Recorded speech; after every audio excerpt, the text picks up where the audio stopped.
বন্ধু, গতকাল অর্থাৎ 23 তারিখ সর্বোচ্চ আদালতে যে মামলাটা ছিল তা হয়নি, আপনারা সকলেই জেনে গেছেন। কিন্তু আমরা সেই প্রস্তুতি নিয়ে দিল্লিতে গিয়েছিলাম। আগের দিন একটা স্ট্যাটাস রিপোর্ট সরকার যেটা সর্বোচ্চ আদালতে জমা দিয়েছে তার কপি আমাদেরকে দিয়েছে। সেটা আমাদের আইনজীবী অর্থাৎ মাননীয় ফিরদৌস শামীম এক ঝলক দেখেছে। তিনি বেশ কিছু পয়েন্ট তুলে কর্মচারী সমাজের কাছে তা রেখেছে।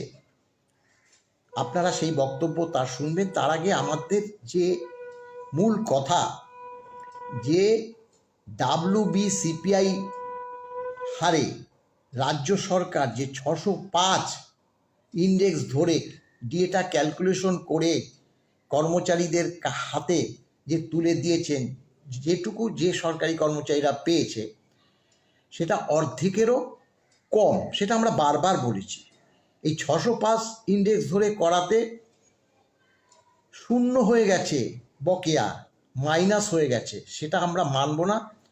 কারণ রোপা 2009 all India consumer price index যেটা হচ্ছে 536 ইন্ডেক্স ধরে ক্যালকুলেশন হয়েছে এবং সেই মতেই ডিএটা আমরা পেয়েছি। যতটুকু ডিএ দিয়েছে পঞ্চম বেতন কমিশনে সেটা পেয়েছে। এমনকি পূর্ণাঙ্গ ডিএ পেয়েছে দিল্লি চেন্নাইতে কর্মরত তারা। তাহলে তারা তো 536 ইন্ডেক্স অনুসারেই তারা ডিএটা পেয়েছে। তাহলে এক যাত্রায় পৃথক ফল হতে পারে না। আমরা ওই 536 ইন্ডেক্স ধরেই ক্যালকুলেশন করে আমাদের ডিএটা দিতে হবে। এইটা আমাদের মূল কথা। এবার যে বক্তব্যটা মাননীয় ফিরদৌস শামীম উত্থাপন করেছেন, আপনারা তার বক্তব্যটা একটু মনোযোগ দিয়ে শুনবেন বলেই আশা করছি।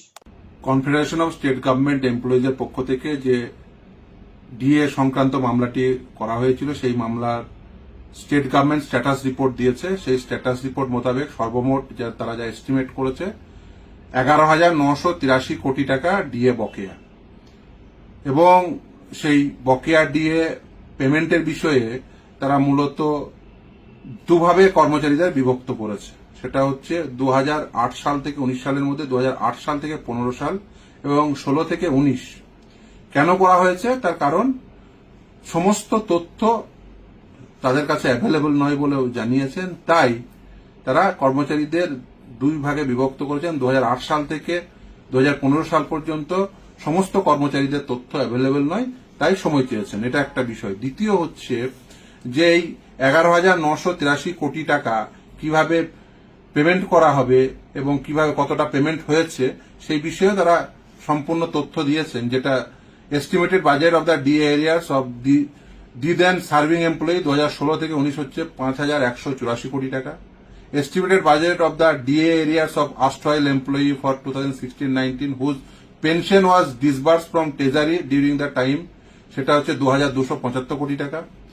Estimated budget of DR areas of erstwhile employees for 2008 to 2015 1,174 কোটি টাকা।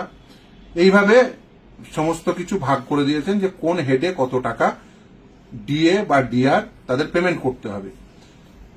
সর্বশেষে যেটা স্ট্যাটাস রিপোর্টে 10 নম্বর পেজে উল্লেখ করেছেন যে গ্র্যান্ট ইন এড অর্থাৎ সরকারি যে কর্মচারী রয়েছে তার বাইরে বিভিন্ন সরকার পোষিত যে স্কুলগুলো রয়েছে সেই স্কুলের শিক্ষক বা সরকার পোষিত যে সমস্ত প্রতিষ্ঠান রয়েছে, গ্র্যান্ট ইন এড যাদের বলা হয়, গ্র্যান্ট ইন এডের যে কর্মচারী তাদের বিষয়ে সরকার বলেছেন যে তারা তাদের ওন ভলিউশনে এটা দিচ্ছেন, যদিও সেটা রায়ে কভার্ড নয়। তাই যেন যেহেতু এটা কন্টেম্প প্রসিডিংস চলছে, তাই কন্টেম্প প্রসিডিংসে অর্থাৎ রায়ের এটা কমপ্লায়েন্স হিসাবে তার অন্তর্ভুক্ত না করা হয়, কিন্তু তারা ওন ভলিউশনে দিতে চান, এটাও তারা উল্লেখ করেছেন। আমাদের বক্তব্য খুব পরিষ্কার যে ডিএ এআইসিপিআই অনুযায়ী দিতে হবে। ডিএ এআইসিপিআই অনুযায়ী দেওয়ার ক্ষেত্রে অল ইন্ডিয়া কনজিউমার প্রাইস ইন্ডেক্সের সাপেক্ষেই ক্যালকুলেশন করতে হবে। কিন্তু রাজ্য সরকার এখানে অদ্ভুত একটি যুক্তি দিয়েছেন। সেটা কি? ডি এর নিউট্রালাইজেশন এবং স্টেট টু স্টেট এই এআইসিপিআই নিউট্রালাইজেশন ভ্যারি করে তাদের যে ফাইন্যান্সিয়াল ক্যাপাসিটির উপরে, সেটা তারা উল্লেখ করেছেন। হ্যাঁ, নিশ্চিতভাবে স্টেট টু স্টেট ভ্যারি করে, কিন্তু রোপারুল 2009-এ ডিএ এআইসিপিআই অনুযায়ী দেবেন এটা কিন্তু বলা আছে, এবং সুপ্রিম কোর্টের জাজমেন্ট আমাদের মোতাবেক যে ডিএ এআইসিপিআই অনুযায়ী দিতে হবে।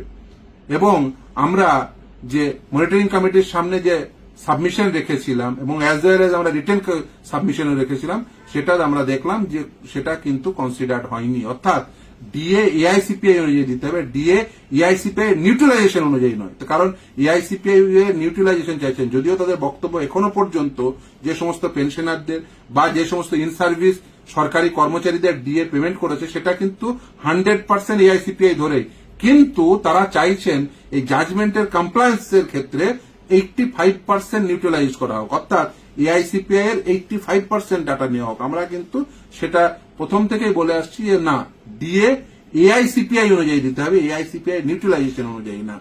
এবং সেটাই আমাদের সাবমিশন একদম প্রথম দিন থেকে, যে ডিএ কখনোই কর্মচারীদের এআইসিপিআই এর নিউট্রালাইজেশন অনুযায়ী না বা স্টেটের কোনো নিজস্ব সিপিআই অনুযায়ী না।